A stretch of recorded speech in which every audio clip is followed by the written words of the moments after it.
Salut à tous, c'est Binous. On se retrouve aujourd'hui pour parler de Summum Aeterna, un roguelite édité et développé par Aeternum Game Studio, qui est sorti tout d'abord sur PC le 16 juin 2022 et un petit peu plus d'un an après sur console le 14 septembre 2023. Ils ont aussi sorti d'autres jeux de la même licence, enfin un pour le moment, qui s'appelle Aeterna Noctis, qui est sorti le 15 décembre 2021 et il y aura une suite qui logiquement devrait sortir cette année qui s'appelle Aeterna Lucis. Je vous rappelle aussi que je stream sur Twitch du lundi au samedi à partir de 19h, je vous mettrai les liens dans la description. Pour commencer, je vais vous parler des graines, qui sont les mondes, vous en avez 8 au total, après je ne sais pas si vous en débloquez d'autres à un niveau plus élevé, actuellement je suis au niveau difficulté 5, il y en a 10 au total, d'après les trophées, après je ne sais pas s'il y en a plus ou pas, mais à mon avis je pense qu'il y en a 10. Enfin bref, les graines, vous en avez 8 au total, comme je disais, il y en a une avec un seul boss, qui vous fera beaucoup penser à un personnage de Dragon Ball Z.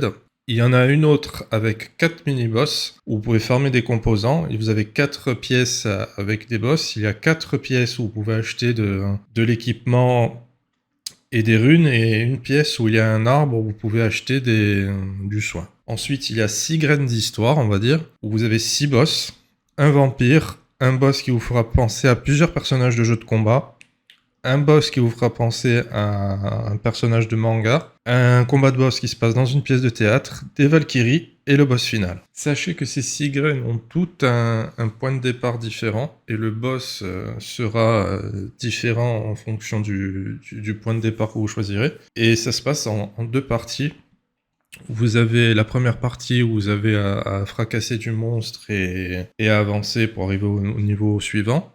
Sauf que dans le niveau d'après, vous allez devoir trouver entre 3 et 4 clés pour pouvoir débloquer la salle du boss et vous affronterez le boss juste après. En parlant de boss, comme je vous ai dit, il y en a 6 au total, mais lorsque vous allez lancer votre graine pour commencer votre aventure, vous allez devoir en affronter que 4 ou 5 il me semble, vous n'allez pas devoir tous les affronter. Et comme je vous ai dit, suivant le départ que vous choisissez, le premier boss sera tout le temps le même en fonction de la zone. Je dis une bêtise, si par exemple vous choisissez le monde viking, ce sera obligatoirement les Valkyries en premier boss. Si vous choisissez un autre point de départ, ce sera différent, mais le boss final sera toujours le même. Je ne sais pas si, comme je vous ai dit il y a quelques secondes, si vous choisissez le monde des Valkyries, si le roulement des autres boss sera le même, ou si après, une fois que vous avez tué les Valkyries, ça sera totalement aléatoire jusqu'au boss de fin.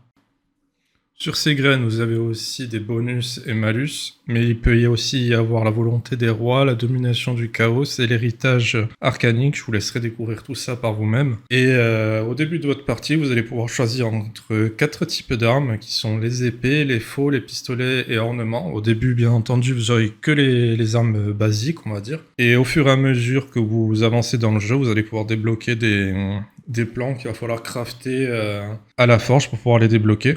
Mais vous pouvez aussi améliorer ces armes à la forge en moyennant qu'on échange des composants. Comme je vous expliquais tout à l'heure, où il y a certaines clés où vous pouvez récupérer des composants. Mais vous inquiétez pas, vous pouvez aussi récupérer des composants tout au long de vos runs, suivant l'avancement, les boss que vous avez tués, etc. Et vous pouvez aussi débloquer des plans pour avoir l'élévation des armes. Qu'est-ce que c'est l'élévation des armes? Ça vous rajoute un skill, on va dire, c'est l'ultime de l'arme, qui a un temps pour se charger, et après quand vous l'utilisez, ça fait un pouvoir assez gros, on va dire. Et ce qui se passe, si toutefois vous mourrez, parce que vous allez très certainement mourir, après si vous avez l'habitude de jouer à ce genre de jeu, peut-être que vous allez moins mourir que d'autres, mais lorsque vous mourrez, vous ne perdez pas tout. Vous gardez tout, sauf les dogmes qui sont la monnaie du jeu. Vous pouvez acheter des armes, des runes, etc. chez les marchands. Sachez qu'il me faut un minimum de 1h15 pour terminer une run. Après, ça dépendra de votre manière de jouer, bien entendu.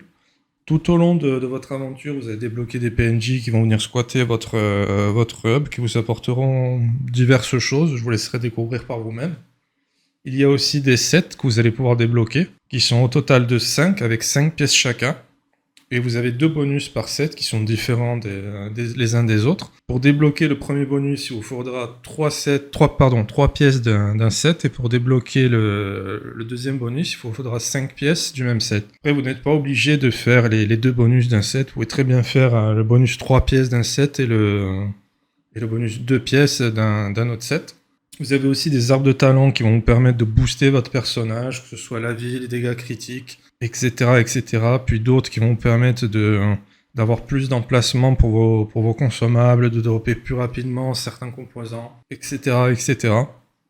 Sachez en tout cas pour terminer que personnellement c'est une bonne surprise ce jeu. Quand je l'avais découvert, je sais plus quand c'était, je crois que c'était avant que je le prenne sur console et qu'il sorte sur console. Je l'avais vu en stream sur Twitch, sur je sais plus quel stream. J'avais bien aimé, mais vu qu'à l'époque il n'était pas encore sur console, ça fait que je l'avais pas pris directement. J'en ai profité là pour Noël ou je sais plus quand, ils avaient fait une petite promo sur le jeu, du coup j'en ai profité et j'ai bien aimé. J'ai un peu du mal à décrocher. Comme j'ai mis sur la miniature, j'ai 50 heures de jeu, là j'en ai un petit peu plus quand même, je dois être proche des 55 voire 60. C'est assez addictif comme jeu, je me rappelle quand j'avais Dead Cells, c'était pareil. J'avais beaucoup accroché, mais j'avais été beaucoup moins là. J'ai réussi à terminer une fois le jeu, mais je n'avais pas réussi à faire la première cellule, c'était un peu trop compliqué pour moi. Faudrait peut-être que je relance le jeu un jour. Là, je suis à la cellule 5, comme je vous disais un petit peu avant, et ça commence à devenir un peu chaud. À voir si j'arriverai à dépasser la cellule 5 et voir arriver jusqu'à à la cellule 10, mais en tout cas, c'est une bonne surprise et très content d'avoir acheté ce jeu. Merci d'être resté jusqu'à la fin de cette vidéo, j'espère que vous aura plu. Si c'est le cas, n'oubliez pas de vous abonner, de mettre un pouce et lâcher un commentaire, ça fait toujours plaisir. Et comme je vous ai dit en début de vidéo, il y aura les liens de ma chaîne Twitch, si toutefois vous voulez me voir en live, n'hésitez pas à passer. Merci, bonne soirée, à plus, et la prochaine vidéo sera très certainement sur Granblue Fantasy Relink. Ciao ciao.